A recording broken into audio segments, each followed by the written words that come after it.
Shalom, shalom, bien-aimés. Dieu vous bénisse. Je suis très content de vous revoir. Même si vous êtes derrière les caméras, au moins, répondez par les j'aime. Et je saurai que vous avez répondu à ma demande, à ma salutation. Quand vous allez mettre une pouce comme ça, levez. Dieu vous bénisse richement. J'aime trop parler de la parole. Pierre dit, Seigneur, à qui d'autre irons-nous? C'est toi qui as les paroles de la vie. C'est Pierre qui a dit ça. Pierre, c'est cette personne qui avait régné Jésus 3 fois. 3 fois. Mais regardez, par curiosité, Dieu lui a remis les clés.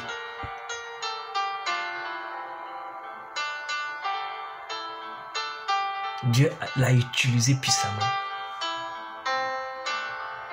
C'est pour te dire que ce n'est pas parce que ta façon de vivre, ce n'est pas tes péchés, ce n'est pas ta façon d'exprimer, ce n'est pas ce que les gens pensent de toi qui compte, non. C'est ce que Dieu veut faire de toi qui compte.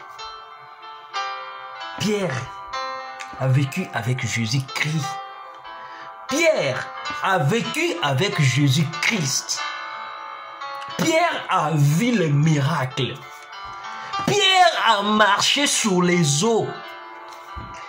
Pierre a demandé à Jésus-Christ, Seigneur, si tu n'es pas un fantôme, ordonne que je marche sur les eaux. Et Dieu a ordonné cela. Pierre a commencé à marcher sur les eaux. Mais Pierre pouvait avoir le même réflexe aussi. Le jour qu'il régnait Jésus-Christ. Parce qu'il savait que même si j'acceptais que j'étais avec lui, en me tuant, Jésus-Christ avait toujours le pouvoir de les ramener à la vie. Parce que Pierre dit, Seigneur, à qui d'autre irons-nous? C'est toi qui as les paroles de la vie. Mais il avait oublié ce qu'il avait prononcé comme parole. Qu'il était en face de celui qui détenait les paroles de la vie. Parce que c'est Pierre qui le dit, hein. C'est Pierre qui le dit. Lorsqu'ils se sont retrouvés en face de Jésus-Christ avec toute une foule, tout le monde commençait à partir.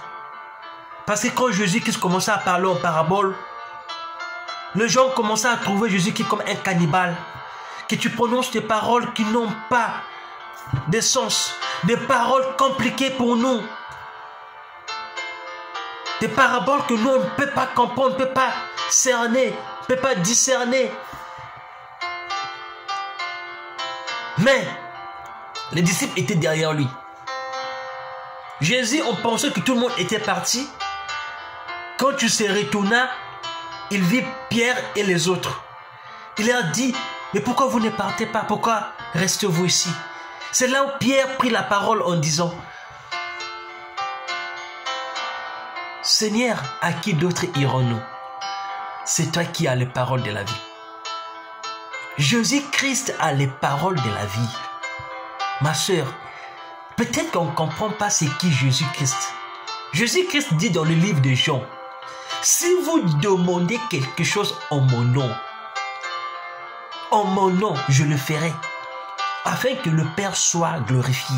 C'est-à-dire, si moi je te promets, moi Freshness, je te promets que la fin de ce mois, je vais t'envoyer de l'argent. Tu vas mettre plus de confiance en moi qu'en Jésus-Christ. Ce qui est grave, parce que moi je suis faillible. Ça peut arriver à la dernière minute, je t'appelle pour te dire que vraiment ça ne marcherait pas. Mais si tu mets confiance en Jésus-Christ, il ne va jamais te trahir. Parce que lui, il est l'ami fidèle. Lui, il est le doux sauveur. Lui, il est ton appui divin. Lui, il est ta confiance. Ce n'est pas ce que tu fais. Ce n'est pas la vie que tu avais amenée l'année dernière, non. Jésus-Christ est capable de transformer ta vie. On va prendre un exemple dans la Bible pour comprendre comment Jésus-Christ est capable de transformer ta vie. Il a transformé la vie de Paul. Il a changé le nom de Saul de Tarse à Paul. Paul était le meilleur élève de Gamaliel. Et Gamaliel était un grand pharisien, un érudit de la parole, un docteur de la loi. Il connaissait la loi de Moïse. Et Paul était son meilleur élève. Mais, regardez la différence entre être un meilleur élève pour Gamaliel ou meilleur élève pour Jésus-Christ. Parce que Gamaliel typifie la terre. Jésus-Christ typifie le ciel. Paul, en étant sous l'enseignement de Gamaliel, Gamaliel étant un homme terrestre, voilà pourquoi on pouvait voir en Paul la rage, la méchanceté, la haine envers les disciples. Lorsque les disciples commençaient à parler de la parole du Seigneur Jésus-Christ, on pouvait voir Paul, Saul de Tarse à l'époque. On l'appelait d'abord Saul de Tarse. Tuer les fidèles de Jésus, persécuter les disciples. Il a même tué le premier disciple de Jésus-Christ, Étienne.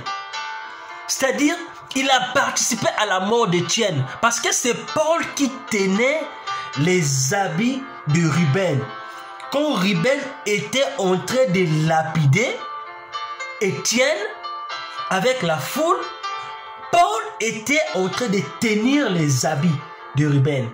D'où il participait à la mort d'Étienne. C'est parce qu'il était encore sous les enseignements de Gamaliel. C'est pour te dire que quand tu fais confiance en moi, en une personne, la probabilité est moindre que ça marche. La probabilité est à 100% que la personne là te décourage. Mais quand tu fais confiance, tu mets ta confiance en Jésus-Christ, lui ne va pas te décevoir. Mais le jour où Paul rencontra le Seigneur Jésus-Christ, il n'était plus Saul de Tarse, mais il devint Paul. Et en lui, on pouvait voir la personne manifester le fruit de l'esprit. Et c'est quoi le fruit de l'esprit? C'est la justice, c'est l'amour, c'est la foi. Et on pouvait voir en Paul dire: mort, où est ta victoire? Mort, où est ton aiguillon? Enfer, où est ta victoire? Oh là là, gloire soit rendue à notre Seigneur Jésus-Christ, par qui nous avons la victoire. On pouvait voir Paul être mordu par les serpents et n'est pas tombé, parce qu'il y avait l'onction de Dieu qui l'environnait. On pouvait voir Paul prêcher la parole. On pouvait voir Paul dire: la parole est devenue ma flamme. La parole est devenue mon épée. Ce n'était plus Saul de Tarse qui persécutait les disciples. Ce n'était plus Saul de Tarse qui tuait les fidèles de Jésus-Christ.